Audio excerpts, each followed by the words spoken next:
जी last lecture के अंदर जो हमारा इससे पहला वीडियो था कॉस्टिंग का, उस वीडियो के अंदर मैंने मटेरियल चैप्टर का पूरा इंट्रोडक्शन दिया था और साथ में एक बेसिक क्वेश्चन कराया था। और थोड़ा सा अभी हम एक काम करते हैं कि एग्जाम क्वेश्चन चालू करते हैं कि एग्जाम में किस तरीके के क्वेश्चन मटेरियल में पूछा जाता है। तो एक बेसिक सम यहाँ पे दिया गया है। 2018 के अंदर अक्टूबर के अंदर क्वेश्चन पूछा गया था। तो इसके अंदर क्या क्या इंफॉर्मेशन दी गई है, अकॉर्डिंग टू दैट इंफॉर्मेशन और किस तरीके से हमारा आंसर का फ्रेमवर्क रहेगा हम देखेंगे। ओके, एनुअल डिमांड यहाँ पे आपका दिया गया है 2000 यूनिट, आपका कॉस्ट पर यूनिट यहाँ पे दिया गया है आपका 20 रुपया।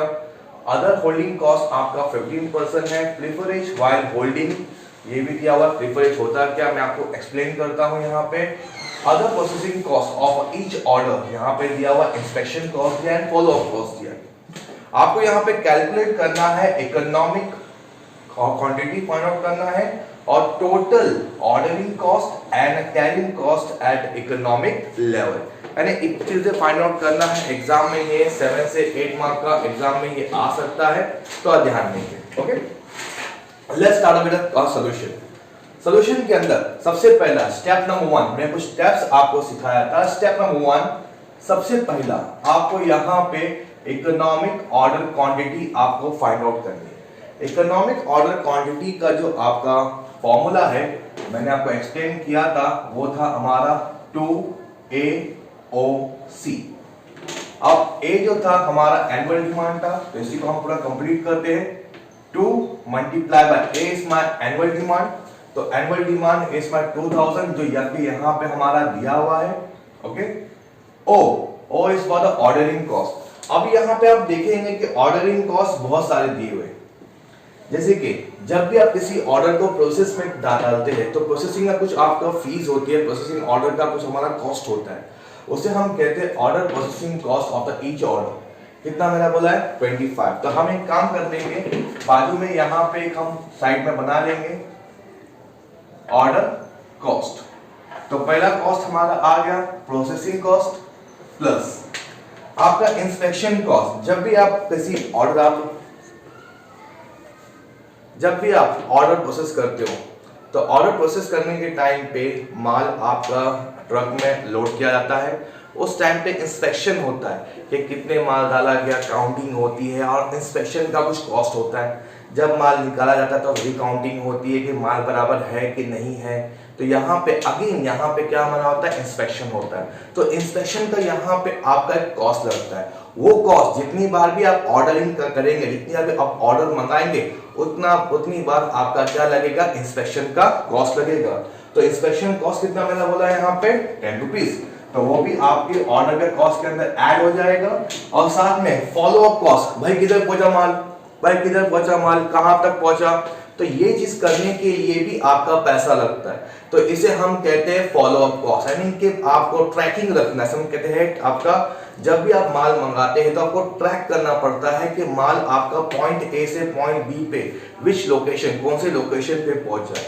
तो उसके लिए आपको कुछ कॉस्ट आपको देना पड़ता है और वो कॉस्ट हमारा जो होता है उसे हम कहते हैं फॉलो अप कॉस्ट। तो फॉलो अप कॉस्ट कितना बोला है हमारा सर 15। ये भी जितनी बार आप ऑर्डर करेंगे उतना आपको यहाँ पे करना पड़ेगा।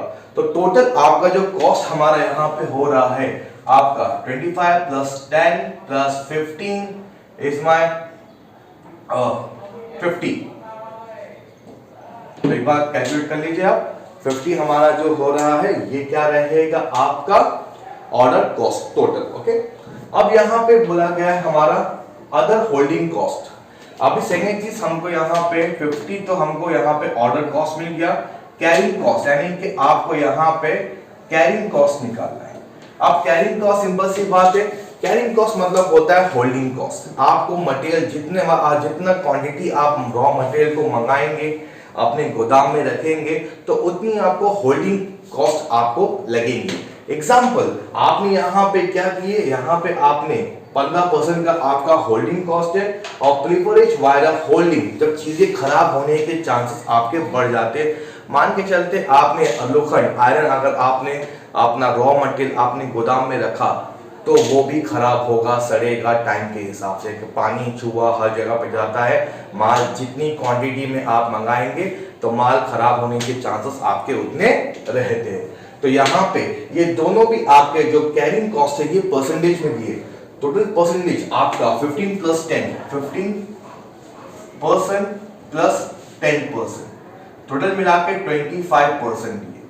और जैसा कि मैंने आपको बताया था, कैरिंग कॉस्ट अगर कहीं परसेंटेज में दिया हुआ है तो उसको कन्वर्ट करना है रुपीस में, तो किस तरीके से करेंगे सर? हमारा सिंपल सा है, carrying cost is equal to carrying percentage, sorry PPU multiply by carrying percentage. अब पीपीयू मतलब होता है कॉस्ट पर यूनिट, यानी एक प्रोडक्ट की कॉस्ट आपकी कितनी रहेगी उसे हम कहते हैं पीपीयू। तो पीपीयू यहाँ पे कितना दिया हमारा कॉस्ट पर यूनिट, इसमें 20। तो यहाँ पे आपने 20 यहाँ पे ले लिया, 20 का आपका 25%।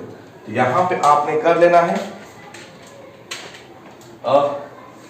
20 multiply by 25% is my 5 rupees, यानी कि हमारा 5 आपका क्या आ गया हमारा कैरिंग कॉस्ट।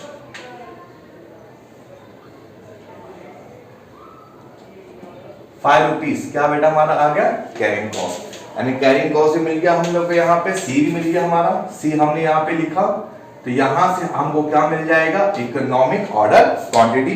तो आपका फॉर्मूले के हिसाब से 2 multiply by 2000 multiply by 50 divide by 5 equal to sign and root sign is my 200, यानी कि 200 quantity unit is my economic order quantity. तो आई होप सो कि इतनी चीज क्लियर होगी आपकी। जब भी आपकी इकोनॉमिक ऑर्डर क्वांटिटी निकलती है, इसके साथ साथ में आपको यहाँ पे फाइंड आउट कर लेना है आपका number of order. Number of order आपका सेकंड पार्ट है, इसके अंदर आपका फॉर्मूला लगेगा annual demand divided by quantity order. तो आपका एनुअल डिमांड यहाँ पे हमारा था 2000 यूनिट, और एक टाइम पे आप कितनी यूनिट मंगा रहे हैं 200।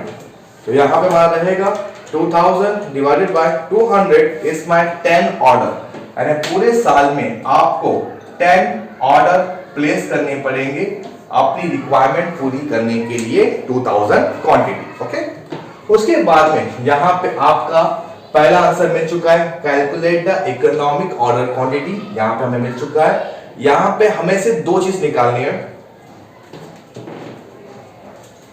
पहला आपको निकालना है यहाँ पे आपका order total, ordering and carrying cost, बस इसके अलावा और कुछ आपको निकालना नहीं है। क्वेश्चन के हिसाब से चलना है, ज्यादा चीज निकालने के टाइम पास करना आपको नहीं है। एग्जाम में टाइम बहुत कीमती होता है, तो यहाँ पे थोड़ा ध्यान देंगे। आपका फर्स्ट पार्ट हमारा हो चुका है, सेकंड पार्ट आपने नंबर ऑफ ऑर्डर निकाला। थर्ड पार्ट के लिए जो कि हमारा पॉइंट बी हमारा दिया, ये हमारा पॉइंट 1 था। ओके, इसके अंदर आपको कैलकुलेट करना है सबसे पहला annual ordering cost. Annual ordering cost का फॉर्मूला एकदम सिंपल है, number of order multiply by ordering cost per order. तो यहां पे नंबर ऑफ ऑर्डर हमारा कितना था 10 orders, multiply by ordering cost, यहां पे कितना दिया है हमारा ऑर्डरिंग कॉस्ट हमने फाइंड आउट किए थे 50 है, तो आपका यहां पे कितना हमारा आ रहा है 500। ओके, यानी कि आपका एनुअल ऑर्डरिंग कॉस्ट आपको मिल चुका है, जो कि हमारा आ रहा है 500। सेकेंड चीज हमारी यहाँ पे ये हमारा फर्स्ट पार्ट मिल गया, हमारा ए मिल गया।